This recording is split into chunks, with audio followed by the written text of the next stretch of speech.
आज की इस वीडियो में आपको बताने वाला हूँ कि आपको अपने वर्डप्रेस वेबसाइट पे कौन से ज़रूरी प्लगइन्स यूज करने चाहिए और आपको अधिकतम कितने प्लगइन्स की ज़रूरत होने वाली है और आपको फालतू के प्लगइन्स क्यों नहीं यूज करने चाहिए, इस वीडियो में आपको बताऊंगा। और साथ ही साथ मैं आपको दिखाऊंगा कि मैं पर्सनली कौन कौन से प्लगइन्स यूज कर रहा हूँ अपनी साइट पे। और डेफिनेटली बहुत ज़्यादा प्लगइन्स की ज़रूरत नहीं होती है, लेकिन हम लोग फालतू के प्लगइन इंस्टॉल कर लेते हैं। देखो, जब भी कोई बिगिनर आता है ना ब्लॉगिंग करने, तो उसे पता नहीं होता है। लोग सबकी वीडियोस देखता है, तो कोई जैसे स्पीड बढ़ाने के लिए कैश प्लगइन बताता है, W3 टोटल कैश, और कोई बताता है सुपर कैश यूज कर लो, कोई बताता है WP रॉकेट यूज कर लो। तो लोग प्रॉब्लम क्या क्रिएट कर देते हैं, लोग सबकी बातें सुन लेते हैं और सभी प्लगइन इंस्टॉल कर देते हैं। तो ऐसे में आपको करना क्या है कि आपको देखो कुछ चीज़ें देखनी होती हैं।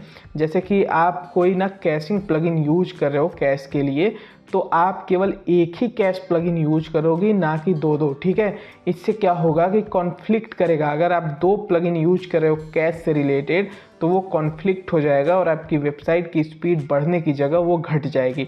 तो ऐसे में आपको केवल एक कैश प्लगइन यूज करना है। अब देखो, कैश प्लगइन जो होते हैं ना, वो थीम के ऊपर डिपेंड करता है कि आप कौन सा थीम यूज कर रहे हो। तो वो थीम के अकॉर्डिंग आप कैश प्लगइन यूज करोगे, ना कि कोई भी है जो बोल दिया कोई भी यूट्यूबर कि आप ये कर लो प्लगइन, ये काफ़ी अच्छा है, इससे स्पीड बढ़ जाएगी। ऐसा नहीं होता है, ठीक है। तो आपको करना क्या है, आप इस वीडियो को पूरा देखो। आपको कौन कौन से प्लगइन यूज करने चाहिए उस हिसाब से मैं आपको बता दूंगा। आप वही प्लगइन यूज करो और फालतू के प्लगइन मत इंस्टॉल करो अपने साइट पे। चलिए दिखाता हूँ मैं कौन से प्लगइन यूज करता हूँ। अभी जो मैं प्लगइन्स वगैरह दिखाने जा रहा हूँ ना, वो देखो द हिंदी बायोग्राफी पे जो मैं प्लगइन्स यूज करता हूँ, ये हमारी साइट है। इस पे हम जो प्लगइन यूज कर रहे हैं वो सभी चीज़ें मैं आपको एकदम ट्रांसपेरेंसी के साथ दिखाने जा रहा हूँ, ठीक है। तो ये हमारा साइट है और हम आते हैं वर्डप्रेस के डैशबोर्ड में। और यहाँ पे आप देख सकते हो, मैंने प्लगइन्स यहाँ पे दिखा देता हूँ कौन कौन से इंस्टॉल कर रखे हैं। यहाँ पे सबसे पहला प्लगइन है ऐड इंसर्टर। ऐड इंसर्टर जैसे वर्डप्रेस साइट है, तो हम जो एडसेंस एड्स प्लेस किए हैं वो ऐड इंसर्टर से प्लेस किए हैं।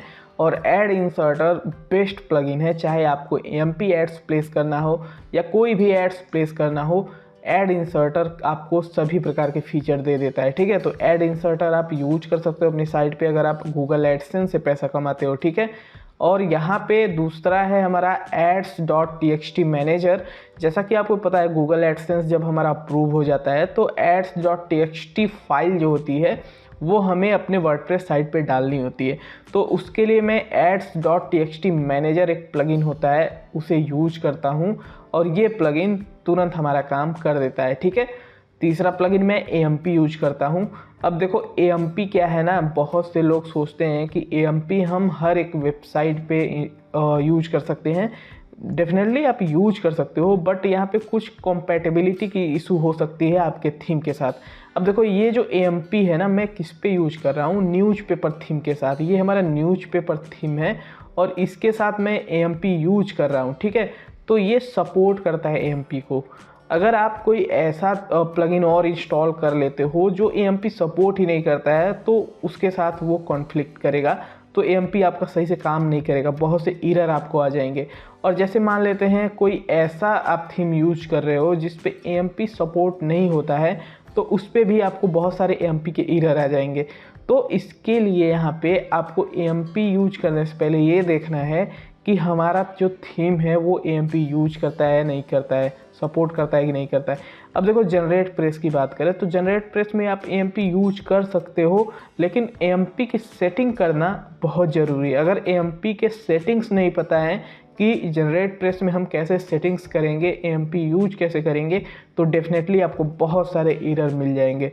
तो जाहिर सी बात है, आप ऐसे थीम यूज करो जो AMP सपोर्ट करता है। अगर जनरेट प्रेस पे यूज करना चाहते हो तो कर सकते हो, लेकिन आपको AMP यूज करने आना चाहिए, ठीक है। इस पर मैं डेडिकेटेड वीडियो एक लेके आऊँगा कैसे आप जनरेट प्रेस पे AMP यूज कर सकते हो, ठीक है। उसके बाद यहाँ पे डिसेबल एडमिन नोटिसेस इंडिविजुअली, यहाँ पे ये मैं एक प्लगइन यूज करता हूँ। जैसे क्या होता है ना, बहुत सारे हमें नोटिफिकेशन यहाँ पे हमारे वर्डप्रेस डैशबोर्ड में आते हैं ऊपर की तरफ, तो वो मैं हाइड कर देता हूँ। जैसे मैं न्यूज़पेपर यूज कर रहा हूँ तो मुझे न्यूज़पेपर का कुछ ऐड टाइप का बैनर दिखता है, तो मुझे वो अच्छा नहीं लगता है। तो मैं इसीलिए यहाँ पे ये प्लगइन यूज करता हूँ उसे हाइड करने के लिए। वो किसी भी चीज़ को, कोई भी नोटिस आएगा उसे हाइड कर देगा, ठीक है। उसके बाद आई थीम सिक्योरिटी, हम अपनी वेबसाइट की सिक्योरिटी के लिए आई थीम सिक्योरिटी प्लगइन यूज करता हूँ और बेस्ट है, ये फ्री में है और डेफिनेटली बहुत अच्छा वर्क करता है, ठीक है। के स्टार रेटिंग, आप गूगल पे जब भी कोई कीवर्ड सर्च करते हो तो आपको यहाँ पे कुछ स्टार्स दिखते हैं, 5 star rating, 3 star rating, 4 star rating मिला होता है उन्हें। तो वो जो रेटिंग होती है ना, वो के स्टार रेटिंग की वजह से होती है। तो के स्टार रेटिंग आप यूज कर सकते हो अपने साइट पर, और आपका जो ना वो जो रिच रिजल्ट दिखेगा गूगल के अंदर, आपको क्लिक अच्छा मिलेगा अगर आप स्टार रेटिंग यूज करते हो। तो इसीलिए मैं ये यूज कर रहा हूँ। उसके बाद हमारा अगला प्लगइन है लिमिट लॉगिन अटेम्प्ट्स रीलोडेड। तो ये क्या करता है ना, अगर कोई बार बार लॉगिन करने की कोशिश करता है हमारी साइट पर, तो ये क्या करता है, उन्हें ब्लॉक कर देता है और हमें पता भी चल जाता है कि कोई यहाँ पे अनयूजुअल चीज़ें हो रही है हमारी साइट पे, तो हम अलर्ट हो जाते हैं। तो इसलिए मैं ये प्लगइन यूज करता हूँ। और ये है lucky WP table of contents. जैसा कि आपको पता है हमारी साइट पे टेबल्स, यहाँ पे TOC जो होता है टेबल ऑफ कंटेंट्स, वो हम यूज करते हैं। तो देखो ये साइट है और यहाँ पे देखो ये जो है ना कंटेंट्स, अब शो करता हूँ इसे, तो ये देखो ये टेबल ऑफ कंटेंट्स है। इसको यहाँ पे मैंने बनाया है इस प्लगइन की मदद से, lucky WP table of contents की मदद से, ठीक है।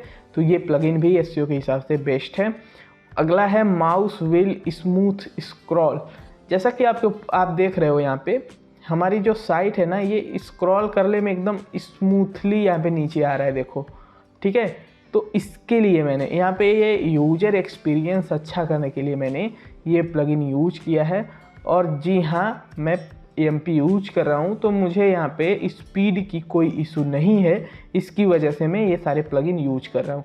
अगर आपको स्पीड की इशू आ रही है तो आप फालतू के प्लगइन मत डालना, ठीक है। उसके बाद यहाँ पे देखो one signal push notification use करता हूँ। जैसा कि आपको पता है, यहाँ पे मैं दिखा रहा हूँ, ये देखो ये जो बटन है ना, ये बहुत काम का है। इससे आप फॉलोअर गेन कर सकते हो, 30,000 फॉलोअर्स आप फ्री में गेन कर सकते हो और ये आपको गूगल डिस्कवर में जाने में बहुत हेल्प करता है। तो पुश नोटिफिकेशन आप यूज कर सकते हो। रैंक मैथ SEO हम SEO करने के लिए यूज करते हैं, SEO फ्रेंडली कंटेंट लिखने के लिए यूज करते हैं। तो ठीक है, ये साइट मैप वगैरह आपका सब कुछ बना देता है, तो इसलिए रैंक मैथ SEO बेस्ट है SEO करने के लिए, ठीक है।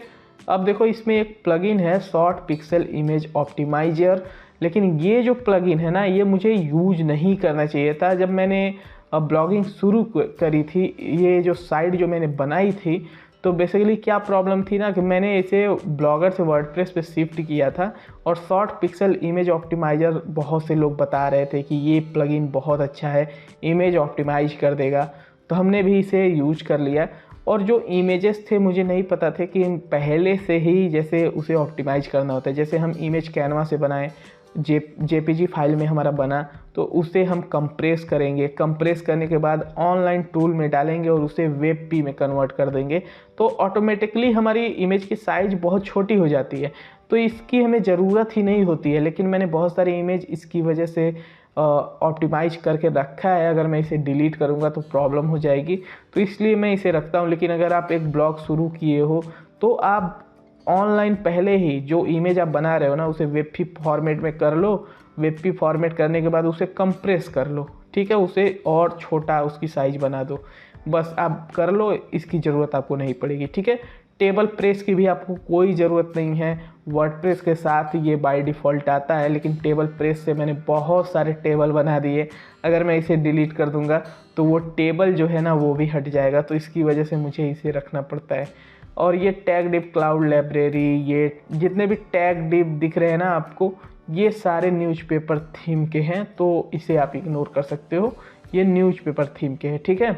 ये सारी चीज़ें होनी ही चाहिए अगर न्यूज़पेपर थीम आप यूज करते हो तो। अब देखो वेब स्टोरेज हम वेब स्टोरेज बनाने के लिए यूज करते हैं। ये गूगल का वेब स्टोरेज प्लगइन है, गूगल के द्वारा ही बनाया गया है, तो इसको हम यूज करते हैं और इससे हम वेब स्टोरेज बनाते हैं, अपनी साइट के ट्रैफिक को बढ़ाते हैं, ठीक है।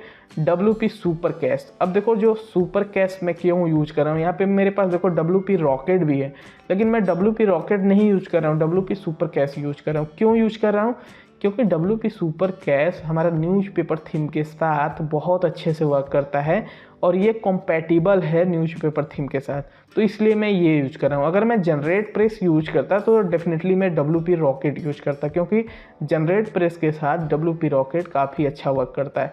इसके साथ भी WP रॉकेट वर्क करता है, बट मैं यहाँ पे देखा कि कुछ इमेजेस मेरे लोड नहीं होते थे, तो मैंने क्या किया ना, जब पूरी तरह से कंपैटिबल नहीं है तो मैंने उसे हटा दिया और WP सुपर कैश को ही यूज करता हूँ। काफ़ी अच्छा है और MP होने की वजह से मुझे स्पीड की उतना इशू भी नहीं होती है, ठीक है। उसके बाद WP फॉर्म लाइट है, जैसे कॉन्टैक्ट अस फॉर्म हो गया, उसे बनाने के लिए मैं ये यूज करता हूँ WP फॉर्म्स लाइट। और WPS हाइड लॉगिन जो है ना, ये हमारा जो लॉगिन URL होता है उसे हम हाइड करने के लिए, उसका URL चेंज करने के लिए हम ये यूज करते हैं। बहुत से लोग क्या करते हैं, एडमिन ही यूज कर लेते हैं, तो उनकी साइट जो है ना वो जल्दी से हैक हो सकती है। इसकी वजह से मैं ये प्लगइन यूज करता हूँ। तो ये थे कुछ इम्पॉर्टेंट 22 प्लगइन हैं, जिसमें से 2-3 कुछ ऐसी चीज़ें हैं जो बहुत ही मतलब बिना काम की हैं, जो मैंने आपको बता दिया, उसे आपको यूज करने की ज़रूरत भी नहीं होती है, ठीक है। तो ये प्लगइन मैं यूज करता हूँ अपने इस साइट पर thehindibiography.in पर। तो आई होप आप समझ गए होंगे कि आपको कौन कौन से प्लगइन यूज करने हैं। कैश प्लगइन केवल सिंगल ही यूज करना है, 2-3 नहीं यूज करना है। और आप AMP प्लगइन भी यूज कर रहे हो तो केवल एक AMP प्लगइन यूज करो, बहुत सारे नहीं। और देखो जो भी चीज़ें हैं, केवल जैसे SEO का प्लगइन हो गया रैंक मैथ, अगर आप रैंक मैथ यूज कर रहे हो तो आपको योस्ट SEO नहीं यूज करना है। अगर आप योस्ट SEO यूज कर रहे हो तो रैंक मैथ नहीं यूज करना है। आई होप ये वीडियो आपको अच्छा लगा, आप समझ गए होंगे आपको करना क्या है। और अगर ये वीडियो हेल्पफुल लगा हो, वीडियो को लाइक कर देना, कमेंट में अपने डाउट पूछ लेना, चैनल को सब्सक्राइब भी कर सकते हो, ये आपके ऊपर है। धन्यवाद।